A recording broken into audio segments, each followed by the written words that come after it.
Hi everyone, welcome to my channel Data Drip Telugu. ఈ వీడియోలో మనము అడ్రస్ రెజల్యూషన్ ప్రోటోకాల్ గురించి తెలుసుకుందాము.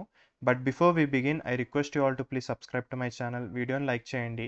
అండ్ ఇన్ కేస్ మీకు ఏమైనా క్వైరీస్ ఉంటే ప్లీజ్ టు కామెంట్ బిలో.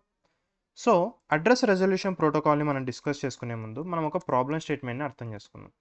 ఎందుకంటే నెట్వర్క్ టాపిక్స్లో ప్రతి ప్రోటోకాల్ ఆర్ ప్రతి టాపిక్ ఒక ప్రాబ్లంకి సొల్యూషన్ అని నేను నమ్ముతా. సో ఒక ప్రాబ్లం ఏంటి అంటే, assume there is a local network. ఒక నెట్వర్క్ ఉంది, లోకల్ నెట్వర్క్, అండ్ ఆ నెట్వర్క్లో 5 డివైజెస్ ఉన్నాయి.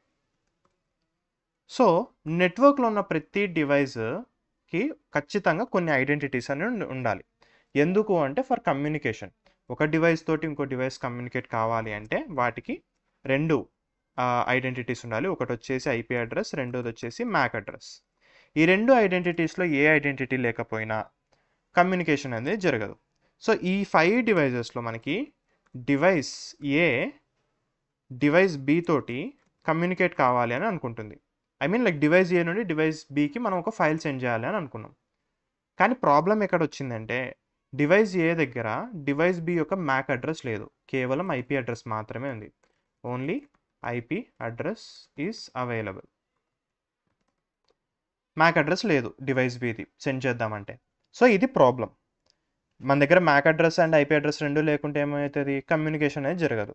సో ఈ ప్రాబ్లమ్ని రిజాల్వ్ చేసేది ఏంటి అంటే address resolution protocol. So address resolution ప్రోటోకాల్లో ఏమవుతుందో మనం ఒకసారి చూద్దాం. So consider this is a local network. ఇక్కడ మనకి నెట్వర్క్ ఉంది, మనకి డివైస్ ఏ ఉంది, డివైస్ బి ఉంది. ఇక్కడ డివైస్ ఏకి IP address and MAC address ఉంది, డివైస్ బి దగ్గర తన IP address and MAC address రెండు ఉన్నాయి.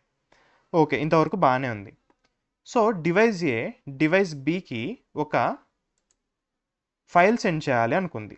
కానీ డివైస్ ఏ దగ్గర డివైస్ బి యొక్క IP address, device B's IP address మాత్రమే ఉంది,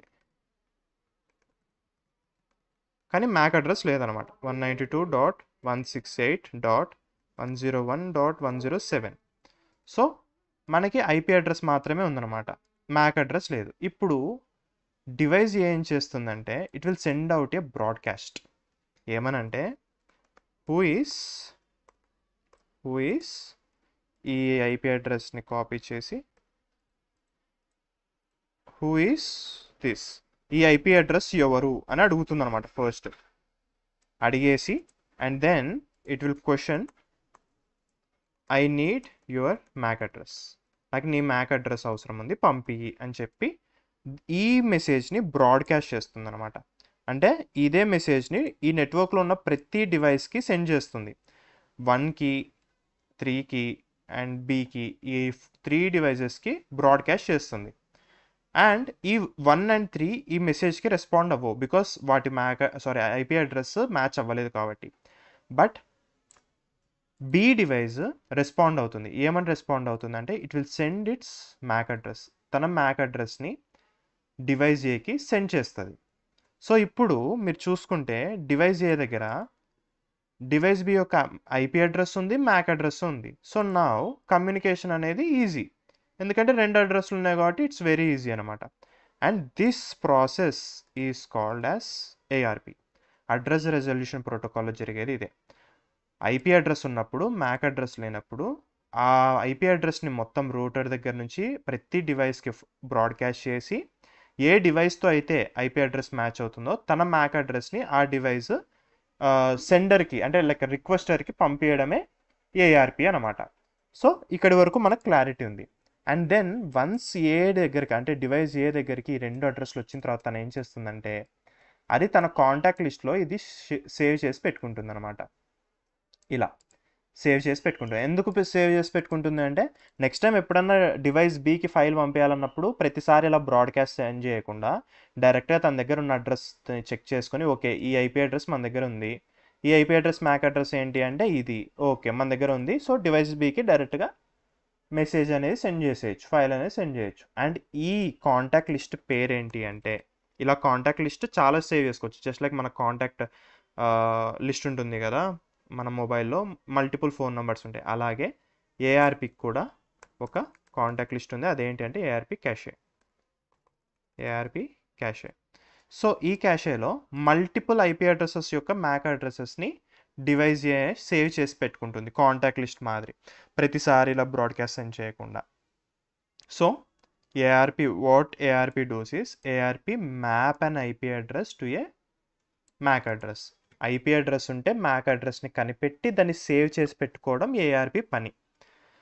let's discuss more about ARP క్యాషే.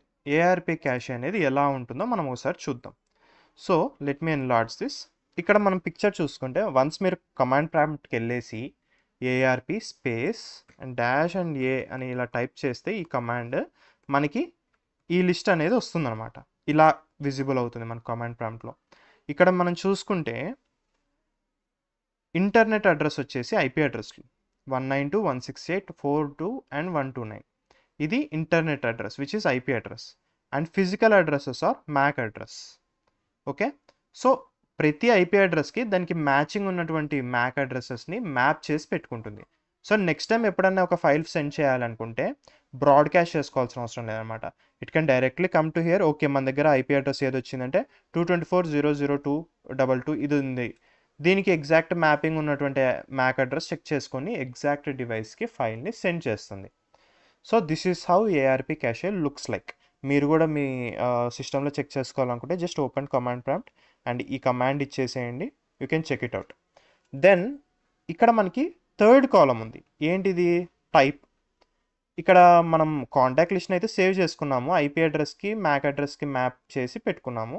But ఒకటేమో డైనమిక్, మిగతా అన్ని స్టాటిక్ ఉన్నాయి. ఏంటిది అని అంటే, సో డైనమిక్ వచ్చేసి auto learn from ARP replies. అంటే ఇప్పుడు మనం చూసుకున్న ఎగ్జాంపుల్లో డివైస్ ఏకి డివైస్ బి కమ్యూనికేట్ చేసి తన ఆన్సర్గా అంటే తన MAC అడ్రస్ పంపించినప్పుడు తను సేవ్ చేసి పెట్టుకుంది కదా. సో ఇప్పుడు ఇది ఏమవుతుంది అంటే ఈ కాంటాక్ట్ లిస్ట్ ఇది డైనమిక్ అవుతుంది. ఎందుకంటే ఇది త్రూ కమ్యూనికేషన్ వచ్చిందనమాట. Auto learned from ARP replies. ARP reply వచ్చినప్పుడు ఆటో లెర్నింగ్ అనేది జరిగింది. So in the same way static అంటే ఏంటి అంటే మాన్యువల్గా ఎంటర్ చేసి పెట్టడం అనమాట. This does not change. డైనమిక్గా వచ్చినటువంటి ఇలాంటి ఎన్ని అడ్రస్లు అయినా కానీ, సేవ్ అయినటువంటి ఎన్ని అడ్రస్లు అయినా కానీ సరే ఎక్కువ డేస్ ఉండవు. ఎందుకంటే దానికి కూడా స్టోరేజ్ లిమిట్ ఉంటుంది. ప్రతిసారి స్టోరేజ్ని ఫ్రీ చేసుకోవడానికి ఈ డైనమిక్ IP అడ్రస్లని MAC అడ్రస్లన్నింటినీ ARP ఆటోమేటిక్గా ఫ్లష్ అవుట్ చేసేస్తుంది, పెట్టుకోదనమాట. సో దానికంటూ కొంచెం లిమిట్ ఉంటుంది. బట్ స్టాటిక్ అనేది పర్మనెంట్. ఒకసారి ఇది మాన్యువల్గా యాడ్ చేసి పెట్టింటాం అనమాట. మనకి తెలిసి ఉంటుంది మనం రెగ్యులర్గా డివైస్ బి తోటి కంటిన్యూస్గా కనెక్ట్లో ఉంటున్నామని. సో దాన్ని మనం మాన్యువల్గా స్టాటిక్గా యాడ్ చేసి పెడతాం. మనం కానీ మన అడ్మిన్ కానీ యాడ్ చేసి పెట్టింటారు. సో స్టాటిక్ అంటే ఏంటి అంటే ఈ IP address and MAC addresses delete కావు, ఇవి మాన్యువల్గా యాడ్ చేశారని. డైనమిక్ అంటే ఏంటి అంటే మనం ఇందాక బ్రాడ్కాస్ట్ చేసి ఎలా అయితే MAC అడ్రస్ తెచ్చుకున్నామో అలా వచ్చిన IP అడ్రస్లని ARP ఆటోమేటిక్గా సేవ్ చేసి పెట్టుకోవడాన్ని డైనమిక్ అంటాం. అండ్ డైనమిక్ వచ్చేసి temporary, they will get flush out ఎప్పుడైతే మనకి data in the sense space అనేది తక్కువ ఉంది అని అనుకుంటామో అప్పుడు dynamic IP addresses and MAC addresses అన్ని ఫ్లష్ అవుట్ అయిపోతాయి. So that's how ARP cache works. And one last important thing, ARP works in local network, does not work across the internet. Internet మొత్తానికి ARP అనేది work చేయదు. It do have a separate way of process. But as of now మనం ఏం గుర్తుపెట్టుకోవాలంటే ARP అనేది local నెట్వర్క్లో మాత్రమే పనిచేస్తుంది, entire ఇంటర్నెట్లో కాదు. So hope you learned something out of this video. If that's true, please subscribe to my channel, video like cheyandi, and please do comment below if you are having any queries. Thank you. Thanks for watching.